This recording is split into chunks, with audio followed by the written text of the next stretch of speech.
Peace, family. How y'all doing? It's Tory Russell again, back with Witness to History, Ferguson 10. Today, again, I think this might be a couple in a row. This either the best ratings we ever had or we all gonna get canceled. Either way, I'm here. And so I have my movement brother from day one.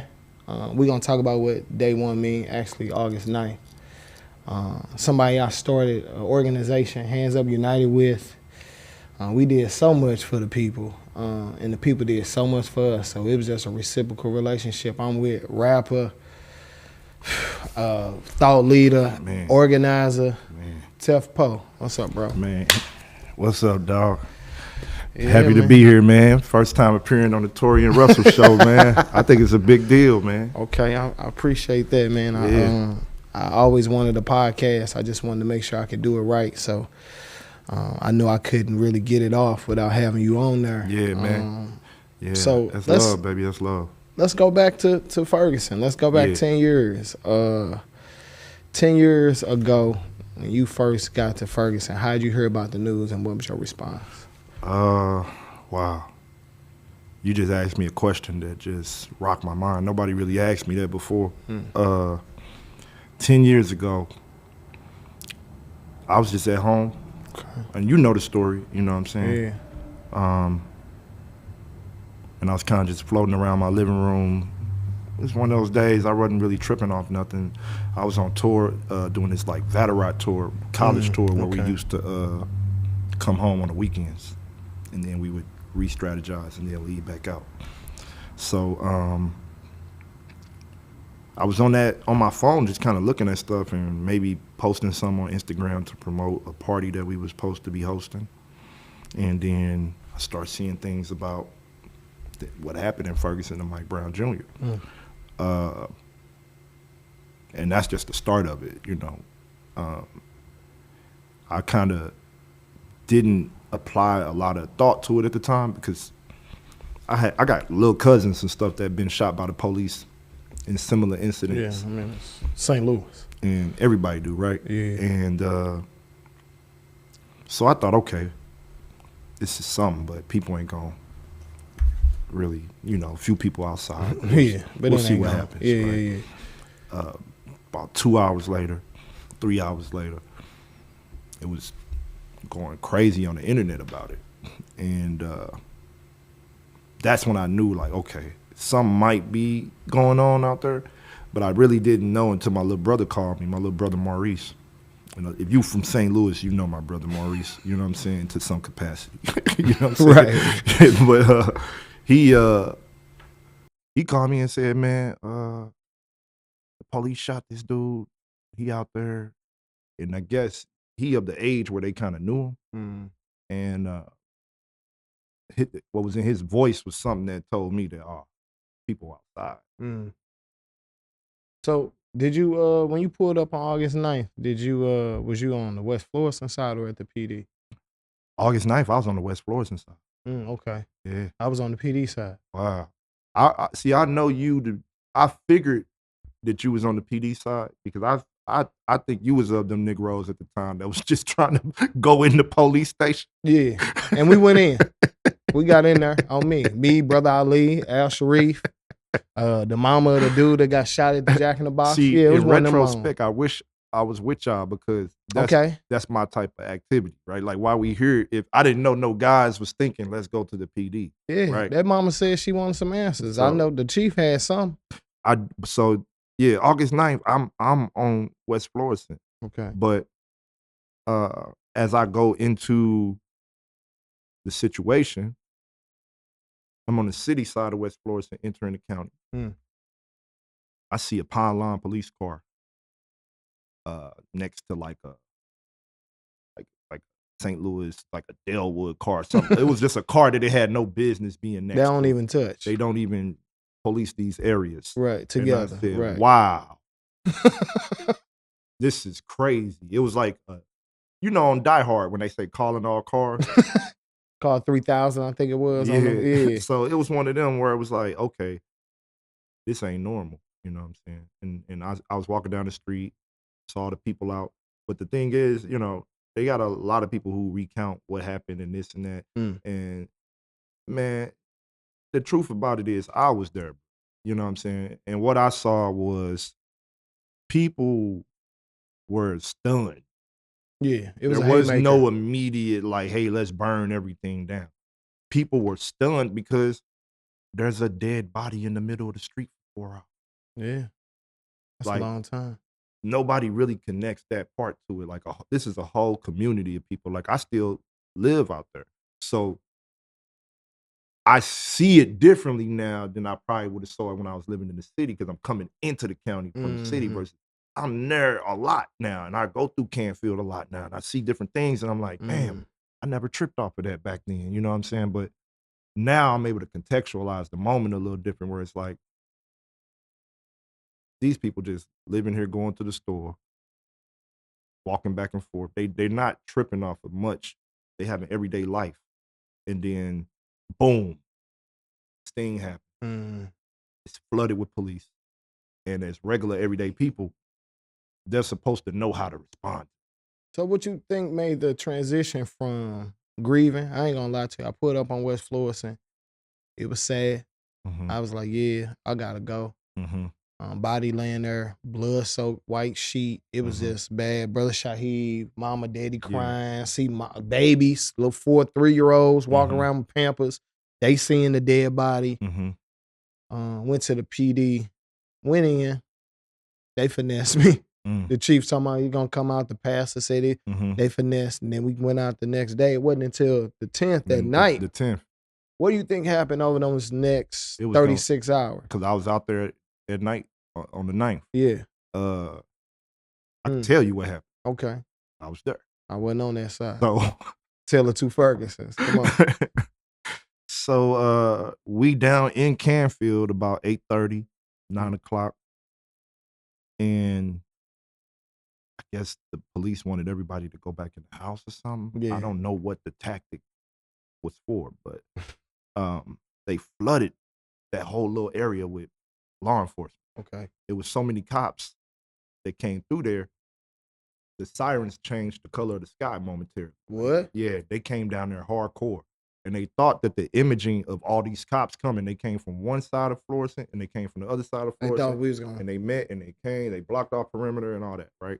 So they came in there, and that's when you see the pictures of the dogs and all that, that comes from that incident when August 9th. When they made that move. Yep. And that's when Okay. I didn't know that. And the crazy part about it is I'm seeing guys that we gonna end up seeing for over 300 days out there for the first time, but we don't know each other like that.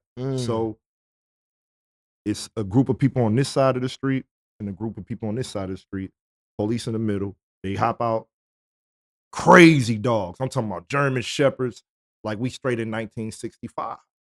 So I go, whoa, right? Some other brothers from the back here, all the men to the front, men to the front, men to the front, men to the front.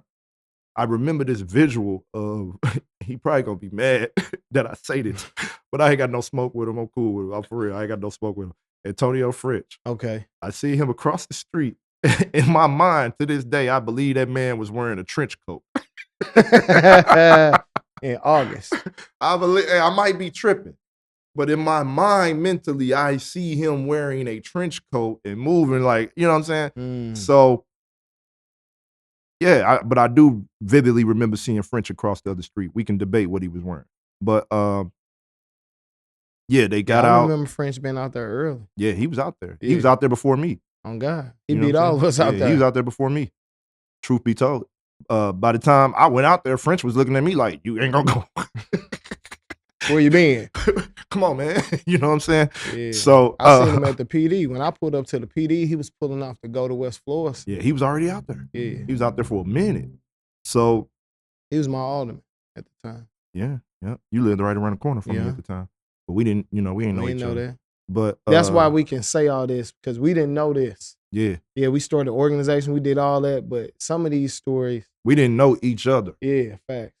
We only through the movement is how we became fam. Yeah. Yeah. So to close out what you just asked me, I knew after seeing the police make that move that it was gonna be some stuff because there was a group of people behind the convoy, the cops, that was like, "Well, y'all want to come down here? Then we ain't gonna let y'all out.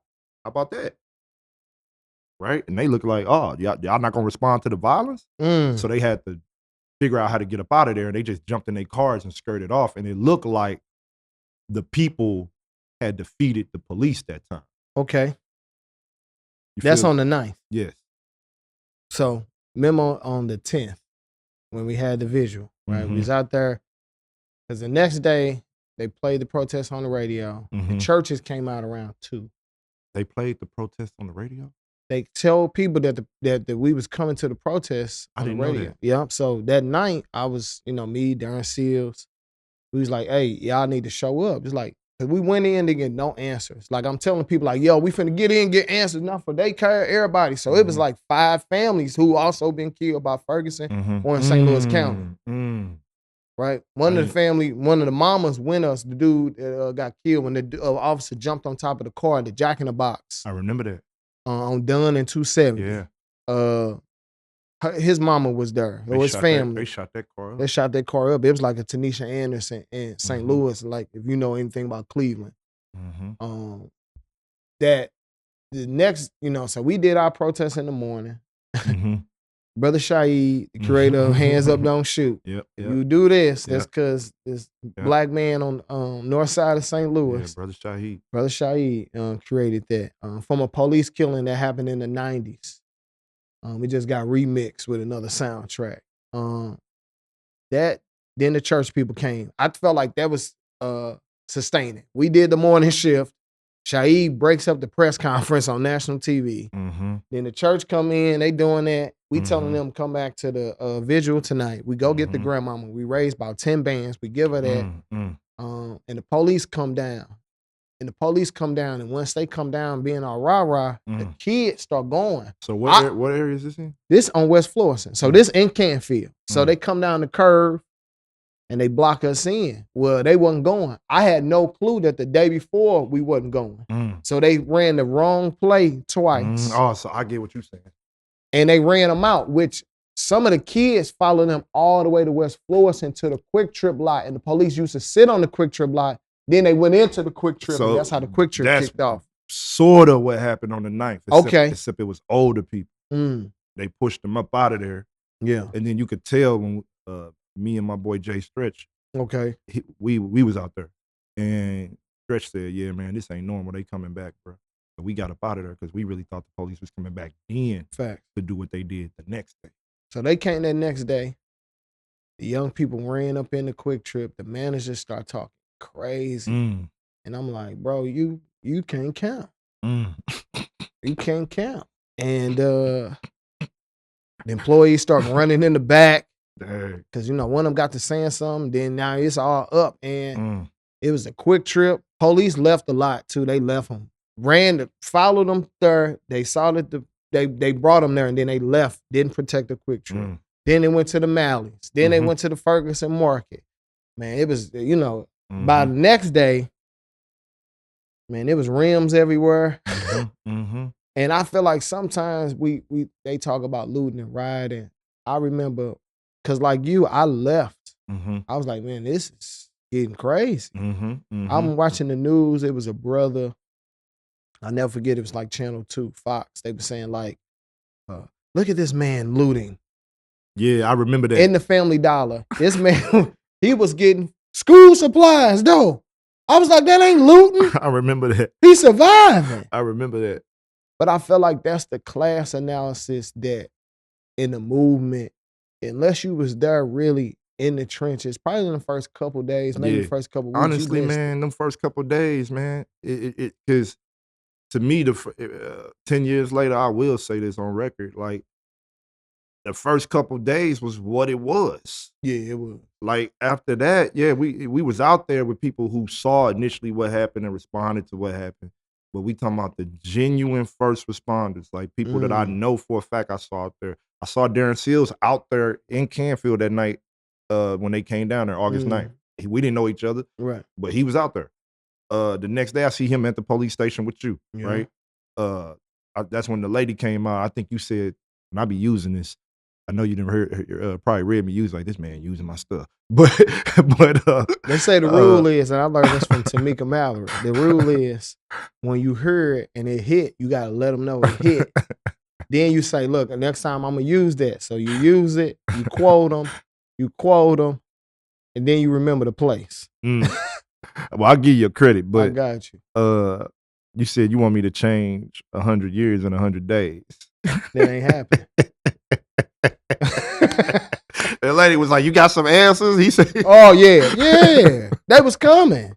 Our people be needing instant gratification. There's no age on there. They be like Gen Z. It be like, I know old people who want it right now. Yeah, they the worst about it. Yeah, especially when you come, and that was what you noticed at that police station the next day was people were responding genuinely to what was going on, but there was a certain class of people from the community, and they were older, and they were kind of like basically expecting us to have the whole layout immediately. Like, well, what y'all gonna do? If y'all not gonna do this, y'all need to vote. Y'all need to do this. None of that has anything to do with what is happening at this exact moment.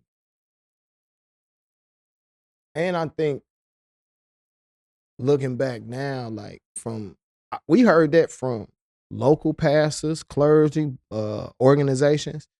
I even heard Oprah say where the leaders at. And I was like, we both got in trouble for popping at Oprah. Yeah. You know what I'm saying? Oprah don't do nothing to us. I love Oprah, we by love the way. You, by the way. But you was wrong.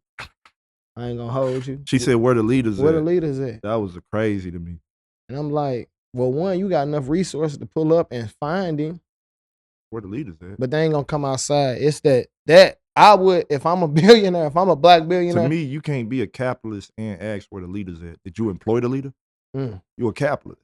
You ain't looking for nobody to volunteer to be a leader. You're literally looking for a qualified person to pay to be a leader.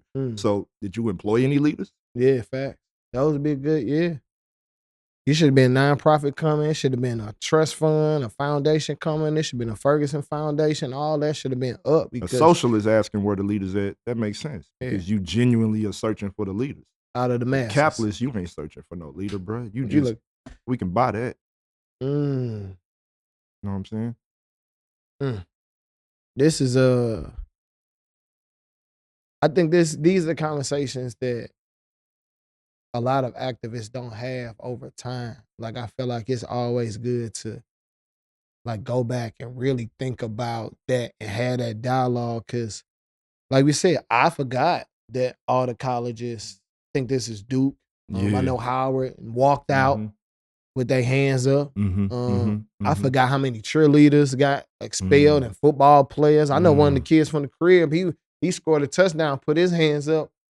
They sent him to the crib. They sent him back to the loo. Yeah. It was on that type of time in 2014. I remember we had to tell just Siri X, the homie, Pittsburgh. He wasn't happy that Cass was doing this at first. He's like, man, what's up with this? I'm like, yo, we ain't doing this as a sign of surrender because we couldn't be surrendering because we fighting harder than anybody y'all seen fighting 60 years. With their hands down. So this obviously is us showing the world the brutality of the beast, that we are unarmed against a militarized regime. We don't have weapons, and we still got to fight this hard.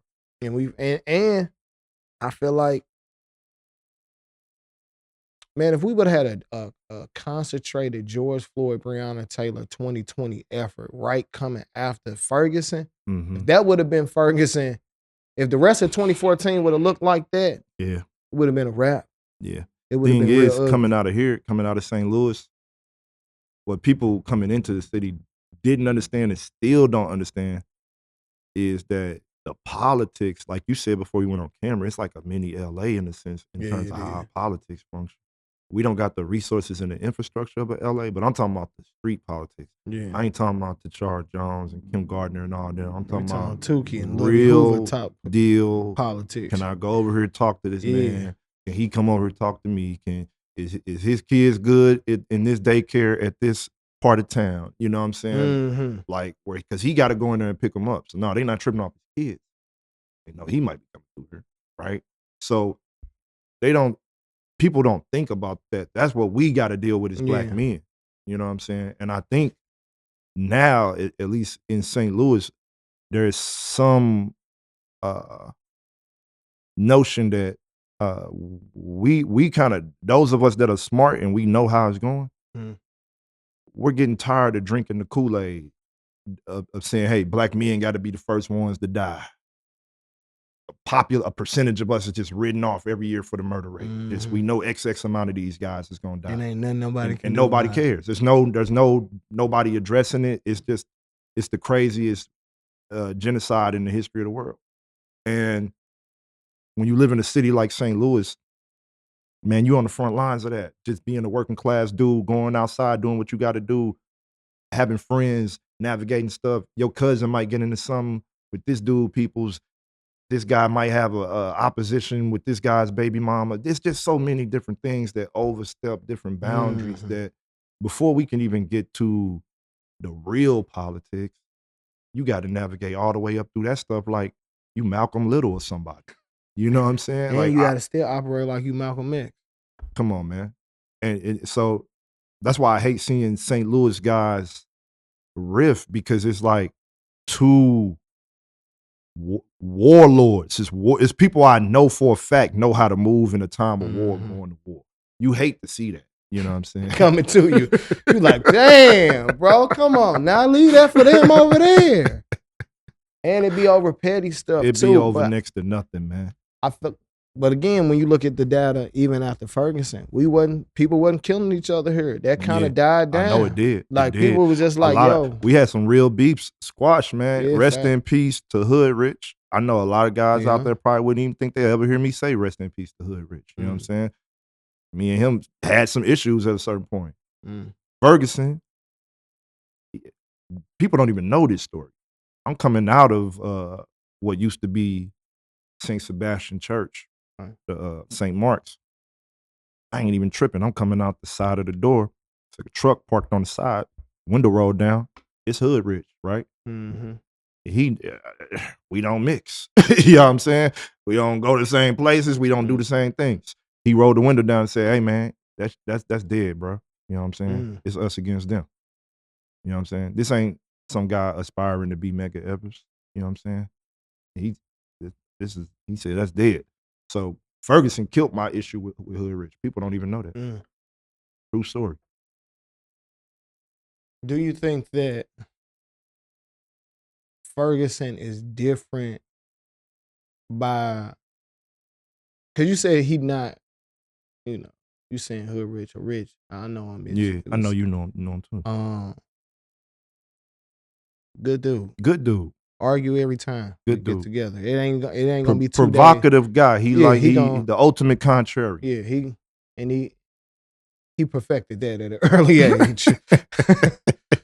I seen it in the classroom. He was doing that. He was doing it to the teachers, to the staff. Do you think that, because you said he's not a Mega Evers in that sense. Yeah. I feel like people like that, like a Darren Seals or Rich, or even a Bassam organizing their community is like a Mega Evers. It's a person who we say Mega Evers, but we don't really know. Like Mega Evers was like putting in that work. Like he made the NAACP dangerous just by saying, what you mean we can't vote? Like they just said that, all right, I'm finna stand on it. I just gave this to the country. I got to get mine. Yeah. Well, I remember Simone Sanders told me something that I'll never forget. And she said that, guys like myself, guys like you, guys like Rich, Darren, she said, really, those are the most dangerous people because they can't really gauge how smart you are, right? They could read it enough to try to thin slice you and say, you may do this, you may do this, you may do this. But you take that intelligence and mix it with that bravery, and you got a problem. Because we don't know what the heck you might do. Because not only are you smart enough to concoct something, you might do something. Yeah, you might pull it off. I don't feel like people gave us credit for pulling it off with nothing. Nah, people don't give us credit for pulling it off. Not at all. And that's what I get upset about that.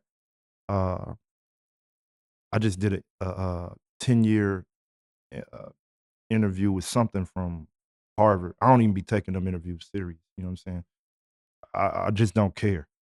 Yeah, I done been on Brisbane, I done rolled scholars, and I be like, y'all really want to talk to me? I just don't care, man. Yeah. For what it is too, because a lot of these liberal leaning platforms, you ain't gonna really be able to say exactly what happened for real, the way it actually happened. We all be unemployed. You know? So, but I did an interview with something for that, and it was Derica.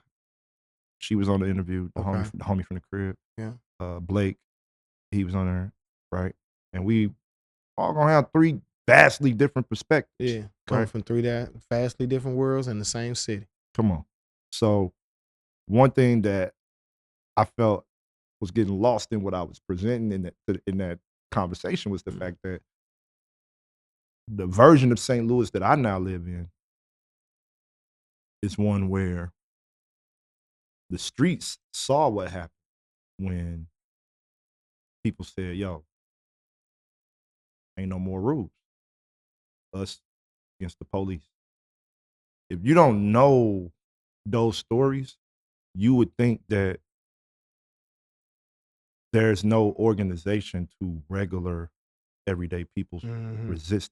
Just the casual stuff that you do. I call it casual revolution, casual resistance. So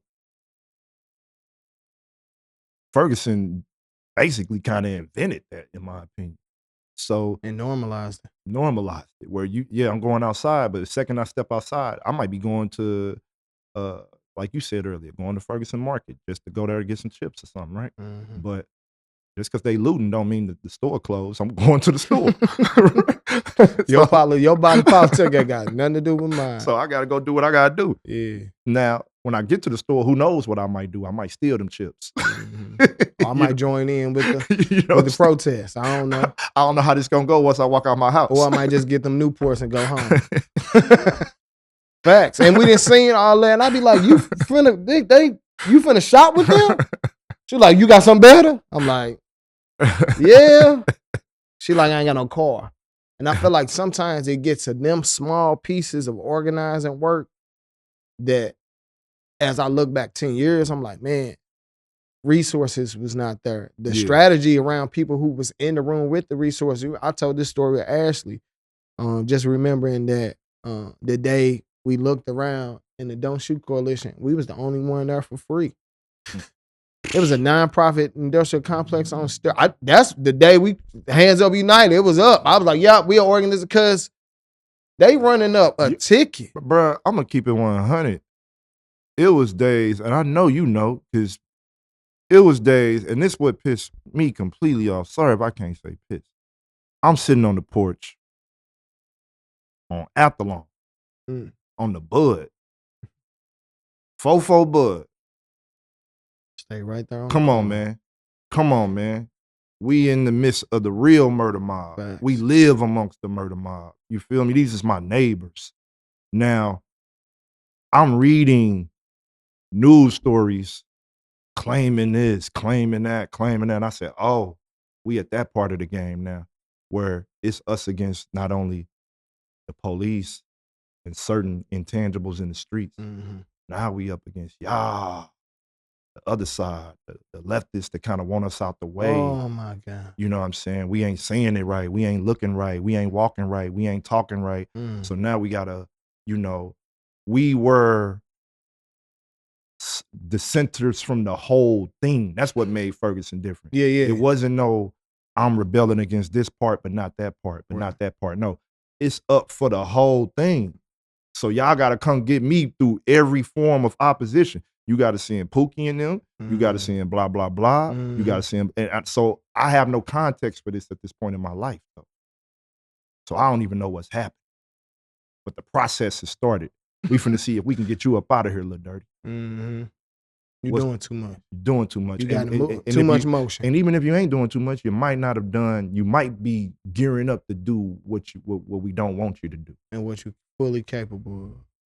It's that Fred Hampton moment, and they're not gonna kill you. I think a lot of people had it. It's rare that they kill you in like a direct way. Oh yeah, they don't have to no more. They don't have to do none of that. They don't gotta do that no more. Now all they gotta do now And it's a psychological war game, right?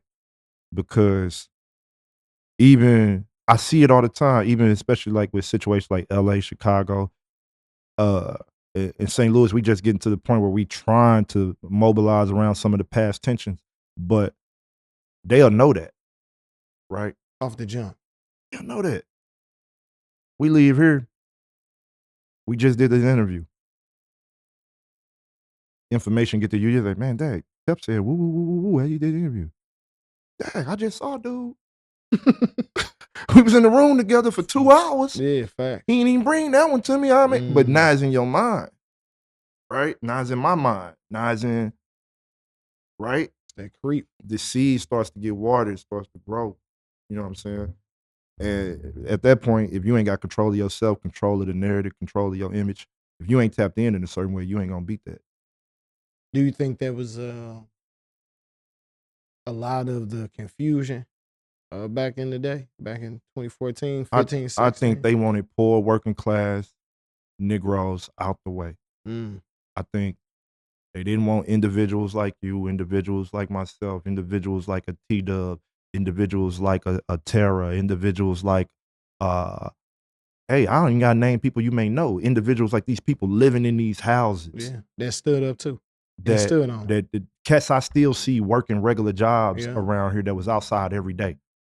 They didn't want these people taking over the American nonprofit industrial complex, right?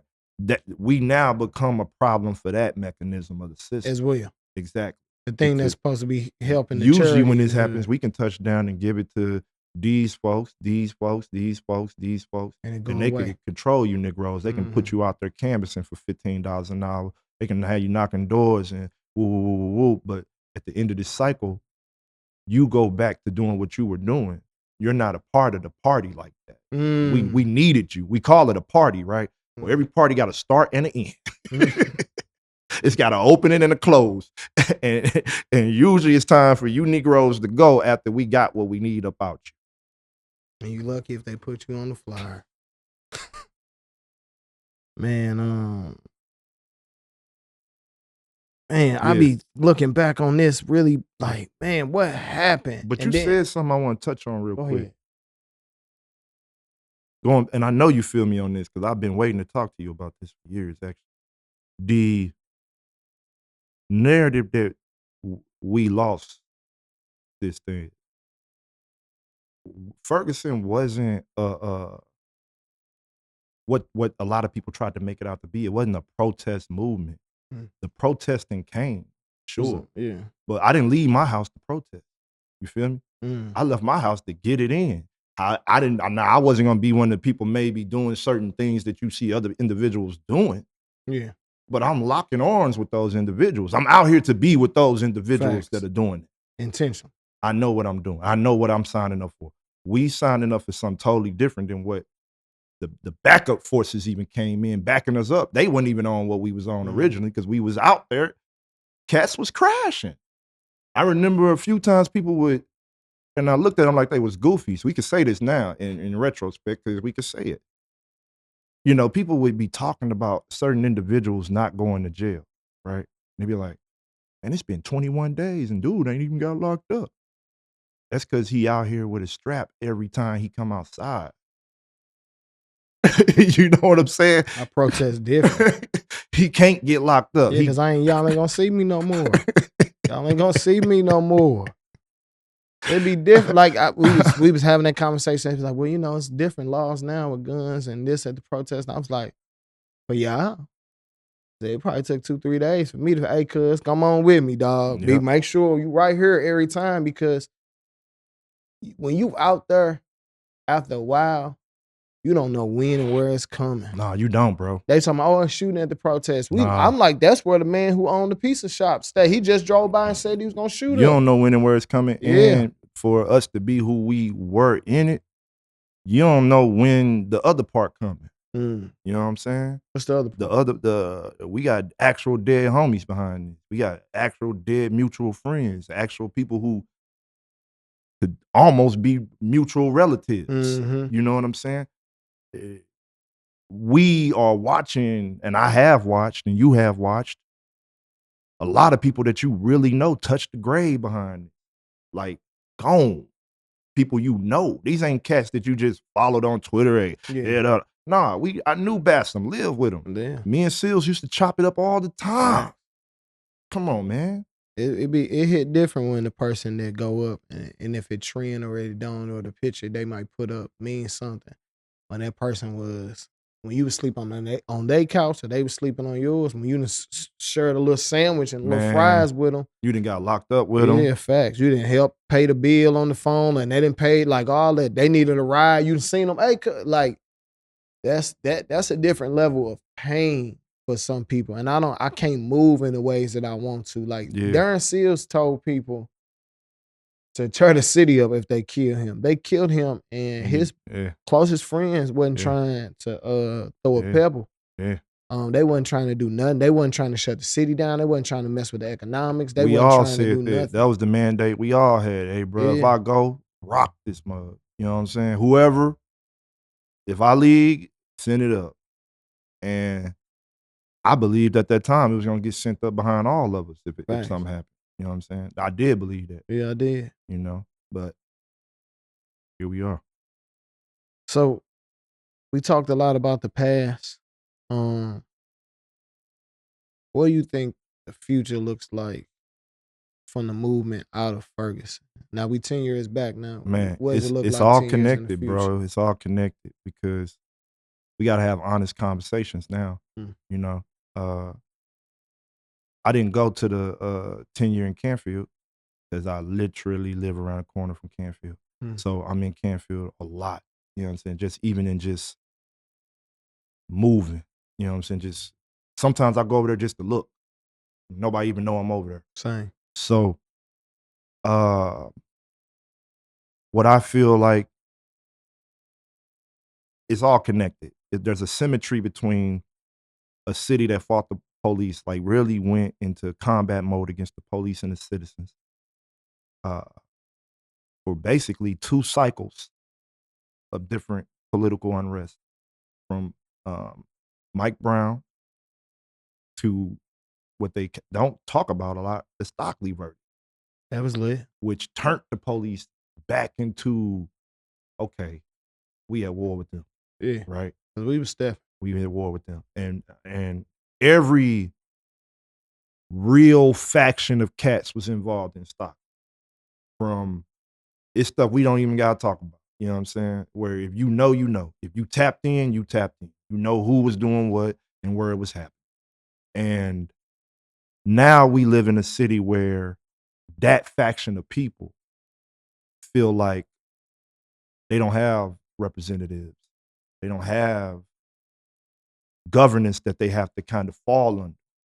And we're living in a world where, okay, it's not that everybody know my narrative. I'm not pro-police at all, but let's talk about the politics of liberal people talking to proletariat-minded people, telling them defund the police, right? Cool, ain't no police. All right, the local whatever the heck riding around with a strap out the window in the Riverview Circle midday, right? Now you trying now navigate that. That's all. Defund that. That's all I'm saying. But I think these are the parts of the conversation that I feel like when they put the defund the police out, they ain't think that through. We were screaming with Bassam, abolish the police. And they was like, what does that look like? We literally showed them like, look, all that money can go to housing, go to food, and go to education, can go to arts, and go to music, and go to a lot of things that's gonna do a lot. But at the end of the day, I'm not saying I'm anti-gun. I'm saying I'm anti that institution that is oppressing me. I want to be able to defend my family, or I want to be in a family. I want to be in a community with people where they see the value because we didn't show them enough love, but they would not even ride out the car. They wouldn't ride out with that because you might fall out. You might accidentally shoot your cousin. Like I would want to be in a loving community. Let me ask you this. Go ahead. Coming from here, because that's the thing, right? For me, 10 years later, I think that's what's changed in me a little bit. I don't have the idealism about dealing with certain individuals that I used to have. It ain't that I've written people off, right? Right. It's just that okay, for example, I'm with defund the police. You know what I'm saying? Right. Okay, sure. But I'm also with the fact that I gotta live amongst the actual people That who y'all wanna. who the police have said, okay, cool, they too dangerous to do anything about. We can't even address it, right? So now I'm moving on a type of time that I'm not finna be nobody lunch meat. You feel me? So as a rapper, because we talking about roles, as a rapper that come from the hood, Mm-hmm. I always crack the joke, your brother's legendary. Um, even to those on the west side. I know, man. Um, This dude is crazy, y'all, because he one of them people who could go on Jeopardy. Like, cause he knows everything about a lot of stuff that he just don't need to know about. Like, like if he meets you, he'll know your whole family lineage, this, that. Like, you just got an I pride incredible mind. myself in knowing my people. So you know you got a role to play as an artist and as a real one for the community. Mm-hmm. What is your role looking like as the revolutionary rapper or musician? What does that Man, look like? for in the real, movement? just a more mature version of the stuff we've been doing. I can't lose myself in ego. I can't lose myself in if you kind of watch me from a certain lens, you can see that I did a lot of work to depersonalize my platform. And so I kind of have to know when to personalize it and when to depersonalize it. That's hard for me. You know what I'm saying? And it is tough. It's a juggling act. So but my role is to be an example for people who say it can't be done a certain way. And I really feel that way about a lot of stuff, because the first thing you say when you present a counter alternative political option, first thing other people say is, well, what you want people to do? How they gonna do that? You know what I'm saying? So instead of asking that question, I'm the person that's just trying to be as much of a physical embodiment of that as I can be. So for me, that does include being willing to my work across the aisle is not working with necessarily Democrats and Republicans. It's working with brothers from different ideologies. So if you let me tell you, I feel like I'm the Crips, I'm the Bloods, I'm the Moes, I'm the Ox, I'm ADOS, I'm BLM, Ferguson, I'm whatever black people at mass are moving towards. I'm a part of that. Now, do that mean I completely agree with everything going on No. in the mechanics of it? No. Heck nah. But I got a third world understanding of politics. So it ain't like everybody in the EFF is like, heck yeah, we agree with blindly agree with the party. You know what I'm saying? Right. But they got an agenda that they trying to rock. Right. So I am a person without the artistry, without being a rapper. I'm with the black agenda. Now, as an artist, it's my job to be honest about what I'm seeing with my own eyes, tell a particular story. Okay. And on the reversal of that, now that it ain't like I'm just making music and not putting it out for commercial gain. So we got to be honest about that. You know what I'm saying? So even within that, what I'm trying to do is show guys that, none of this is by accident. You can be a person that's thinking differently and still make records, still be in the business and have ethics. But it's my job to push on certain things. So I put a record out called Palestine with Chino XL, rest in peace. And we going on that record. it ain't a safe one. And I sent it to the company that I'm signed to, and they like, nah, we ain't putting this one out. You know what I'm saying? But it's my job to do that, knowing that they gonna be like, nah, bro. You know what I'm saying? So now I figure out different ways to put it out, and I'm shooting missiles on behalf of the movement. However I got to do it. Teff, I want to say thanks, bro. Love, baby.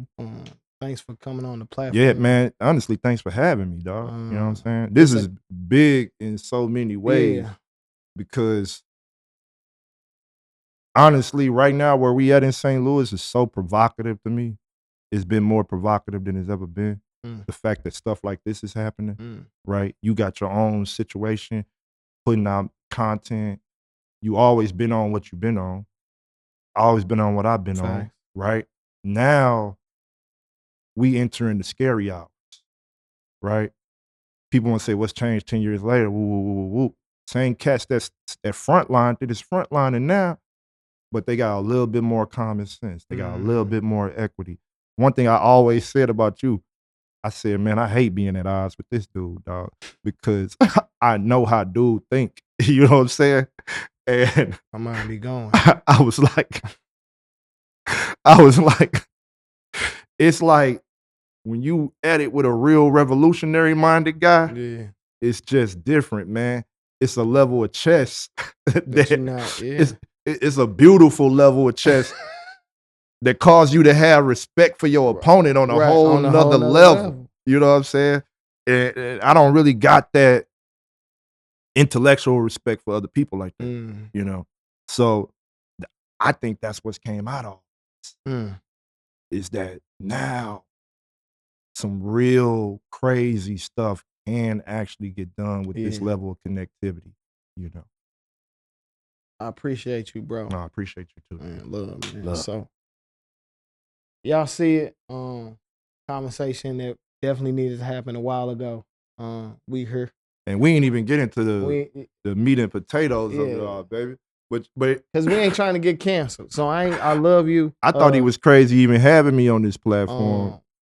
We always gonna chop it up. I just wanted y'all to get a little glimpse into what the movement is for us, how we chop it up and how we do it.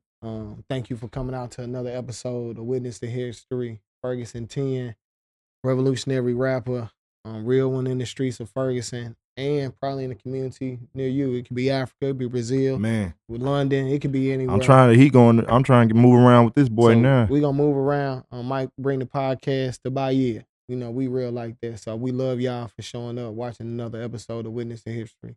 Ferguson 10, right here on News 1. Peace.